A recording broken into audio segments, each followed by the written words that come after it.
दशरथकृतं शनिस्तोत्रं प्रसन्नो यदि मे सौरे एकश्चास्तु वरः परः रोहिणीं भेदयित्वा तु न गन्तव्यं कदाचन सरितः सागरा यावच्चन्द्रार्कमेदिनी याचितं तु महासौरे नन्यमिक्षाम्यहम् एवमस्तु शनिप्रोक्तं वरलब्ध्वा तु शाश्वतं प्राप्यैवं तु वरं राजा कृतकृत्यो भवत्तदा पुनरेवाब्रवीत्तुष्टो वरं वरमसुव्रत नमः कृष्णाय नीलाय शितिकण्ठनिभाय च नमः कालाग्निरूपाय कृतान्ताय च वै नमः नमो निर्मांसदेहाय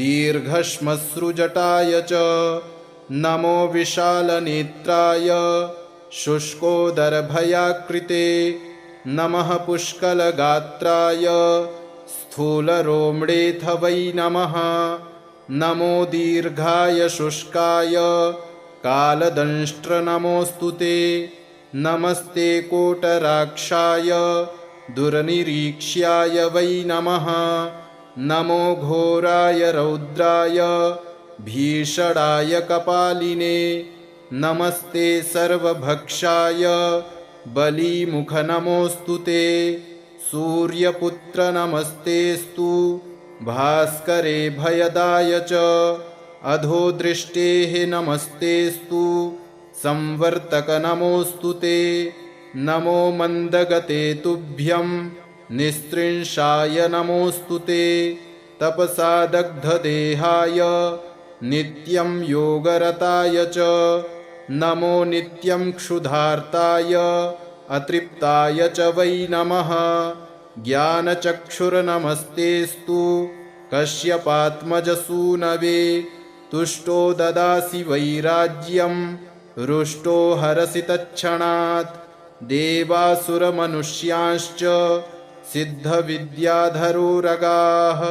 त्वया विलोकिताः सर्वे नाशं यान्ति समूलतः प्रसाद कुरु मे सौरे वरदो भव भास्करे एवं स्तुतस्तदा सौरिर्ग्रहराजो महाबलः प्रसन्नो यदि मे सौरे वरं देहि ममेप्सितम् अद्य प्रभृति पिङ्गाक्ष पीडा देया न कस्यचित् प्रसन्नो यदि मे सौरे एकश्चास्तु वरः परः रोहिणीं भेदयित्वा तु न गन्तव्यं कदाचन सरितः सागरा यावच्चन्द्रार्कमेदिनी याचितं तु महासौरे नन्यमिक्षाम्यहम् एवमस्तु शनिप्रोक्तं वरलब्ध्वा तु शाश्वतं प्राप्यैवं तु वरं राजा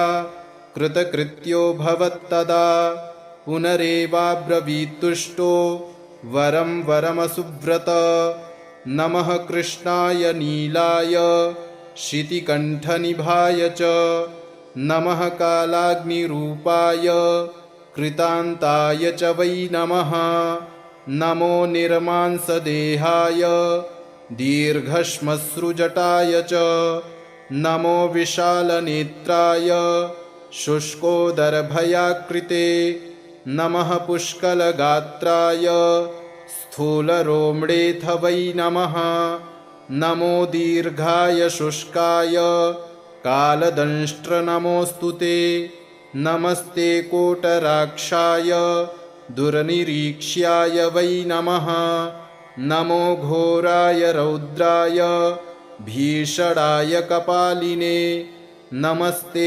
सर्वभक्षाय बलीमुखनमोऽस्तु ते सूर्यपुत्र नमस्तेस्तु भास्करे भयदाय च अधोदृष्टेः नमस्तेस्तु संवर्तक नमोऽस्तु ते नमो मन्दगते तुभ्यं निस्त्रिंशाय नमोऽस्तु ते तपसा दग्धदेहाय नित्यं योगरताय च नमो नित्यं क्षुधार्ताय अतृप्ताय च वै नमः। ज्ञानचक्षुर्नमस्तेऽस्तु कश्यपात्मजसूनवे। तुष्टो ददासि वैराज्यं रुष्टो हरसि तत्क्षणात्। देवासुरमनुष्यांश्च सिद्धविद्याधरोरगाः त्वया विलोकिताः सर्वे नाशं यान्ति समूलतः। प्रसाद कुरु मे सौरे वरदो भव भास्करे।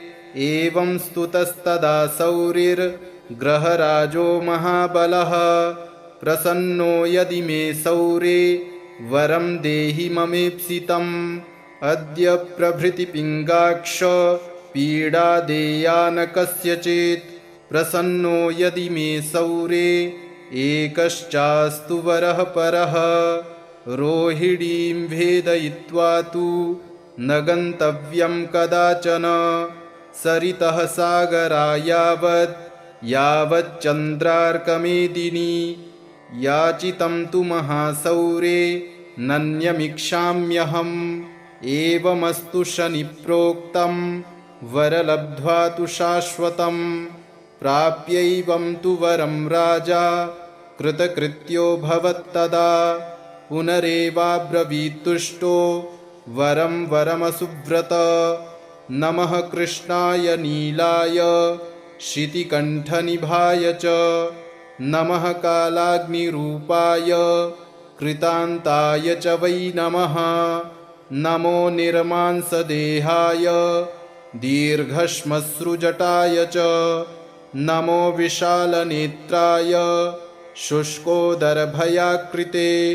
नमः पुष्कलगात्राय स्थूलरोम्णेऽथ वै नमः। नमो दीर्घाय शुष्काय कालदंष्ट्रनमोऽस्तु ते। नमस्ते कोटराक्षाय दुर्निरीक्ष्याय वै नमः। नमो घोराय रौद्राय भीषणाय कपालिने। नमस्ते सर्वभक्षाय बलीमुखनमोऽस्तु ते। सूर्यपुत्र नमस्तेऽस्तु भास्करे भयदाय च। अधोदृष्टेः नमस्तेऽस्तु संवर्तक नमोऽस्तु ते। नमो मन्दगते तुभ्यं निस्त्रिंशाय नमोऽस्तु ते। तपसा दग्धदेहाय नित्यं योगरताय च। नमो नित्यं क्षुधार्ताय अतृप्ताय च वै नमः। ज्ञानचक्षुर्नमस्तेऽस्तु कश्यपात्मजसूनवे। तुष्टो ददासि वैराज्यं रुष्टो हरसि तत्क्षणात्। देवासुरमनुष्यांश्च सिद्धविद्याधरोरगाः त्वया विलोकिताः सर्वे नाशं यान्ति समूलतः।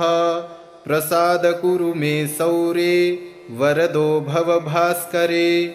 एवं स्तुतस्तदा सौरिर्ग्रहराजो महाबलः। प्रसन्नो यदि मे सौरे वरं देहि ममेप्सितम्। अद्य प्रभृति पिङ्गाक्ष पीडा देया न कस्यचित्। प्रसन्नो यदि मे सौरे एकश्चास्तु वरः परः। रोहिणीं भेदयित्वा तु न गन्तव्यं कदाचन। सरितः यावच्चन्द्रार्कमेदिनी। याचितं तु महासौरे नन्यमिक्षाम्यहम्। एवमस्तु शनिप्रोक्तं वरलब्ध्वा तु शाश्वतम्। प्राप्यैवं तु वरं राजा कृतकृत्यो भवत्तदा। पुनरेवाब्रवीत्तुष्टो वरं वरमसुव्रत। नमः कृष्णाय नीलाय शितिकण्ठनिभाय च। नमः कालाग्निरूपाय कृतान्ताय च वै नमः। नमो निर्मांसदेहाय दीर्घश्मश्रुजटाय च। नमो विशालनेत्राय शुष्कोदरभयाकृते। नमः पुष्कलगात्राय स्थूलरोम्णेऽथ वै नमः। नमो दीर्घाय शुष्काय कालदंष्ट्र नमोऽस्तु ते। नमस्ते कोटराक्षाय दुर्निरीक्ष्याय वै नमः। नमो घोराय रौद्राय भीषणाय कपालिने। नमस्ते सर्वभक्षाय बलिमुख नमोऽस्तु ते। सूर्यपुत्र नमस्तेस्तु भास्करे भयदाय च। अधोदृष्टेः नमस्तेस्तु संवर्तक नमोऽस्तु ते। नमो मन्दगते तुभ्यं निस्त्रिंशाय नमोऽस्तु ते। तपसा दग्धदेहाय नित्यं योगरताय च। नमो नित्यं क्षुधार्ताय अतृप्ताय च वै नमः। ज्ञानचक्षुर्नमस्तेस्तु कश्यपात्मजसूनवे। तुष्टो ददासि वैराज्यं रुष्टो हरसि तत्क्षणात्।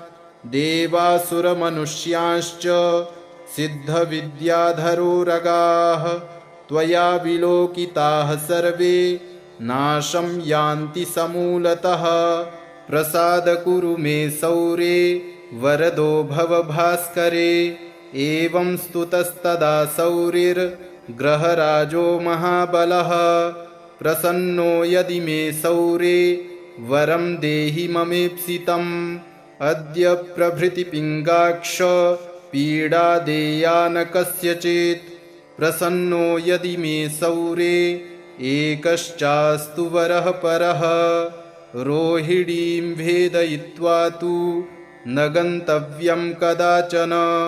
सरितः सागरा यावच्चन्द्रार्कमेदिनी। याचितं तु महासौरे नन्यमिक्षाम्यहम्। एवमस्तु शनिप्रोक्तं वरलब्ध्वा तु शाश्वतम्। प्राप्यैवं तु वरं राजा कृतकृत्यो भवत्तदा।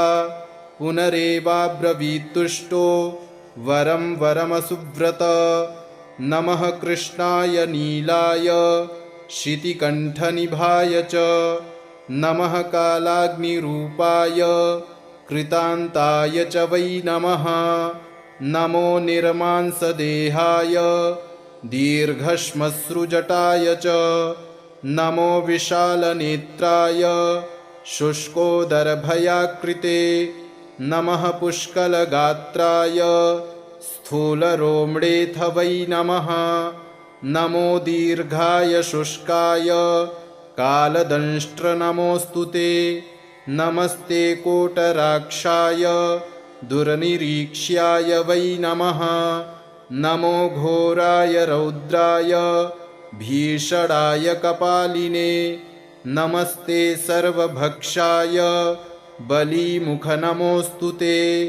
सूर्यपुत्र नमस्तेस्तु भास्करे भयदाय च।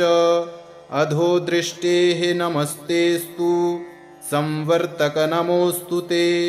नमो मन्दगते तुभ्यं निस्त्रिंशाय नमोऽस्तु ते।